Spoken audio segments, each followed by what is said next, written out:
Nay, okay ka lang po? Ah, oo. Okay lang ako, anak. Ah, tara po, kain na po tayo. O sige. Pero magdasal po muna tayo, ha? Oo naman.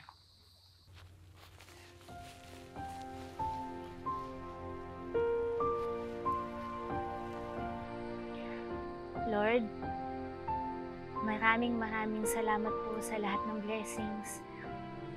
Maraming salamat din po sa lahat ng mga challenges na binibigay niyo sa amin. Kasi alam ko po na yun po yung napapatatag po sa amin eh. Higit po sa lahat, maraming salamat po. Kasi kasama ko po ngayon si nanay at si tatay. Sana po Lord, hindi po ito yung last. At Lord, sa lahat po na naghahanap ng kalinga ng mga magulang nila, I pray na mahanap po nila yung peace and yung comfort in your love. Amen. Amen. Kakain na po tayo. Halika na. Gusto ko itong tikman yung ginawa mo. Sigurado, masarap tong niluto mo. Ah, Linef! Carlos.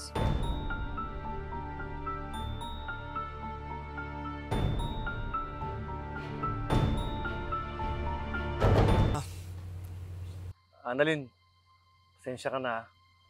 Pasensya na kayo kasi kung hindi lang importante, hindi ko kayo istorbohin. Kailangan kasing confirm yung venue ng engagement party natin. Kapag hindi raw natin kinonfirm today, baka ibibigay sa ibang couple. Pasensya na kayo kanina pala, Lynette, tinatawagan kita pero can't be reached ka. Kasi naka-off yung cellphone ko. Bakit naka-off? Dahil po sa akin yun. Nag-request po kasi ako kay nanay at kay tatay na off po muna nila yung cellphones nila. For today lang. Lynette, confirm ko na yung venue Oo. Sige. Mauna na ako. At least nakausap ko na si Lynette. Carlos.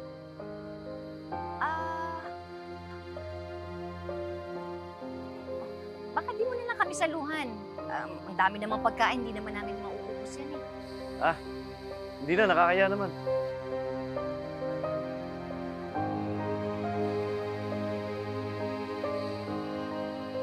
Okay lang naman, di ba anak? Sige po, Dok. Tara po.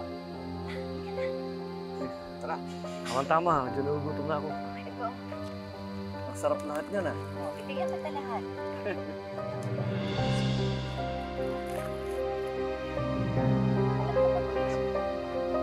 Anong klaseng pansin?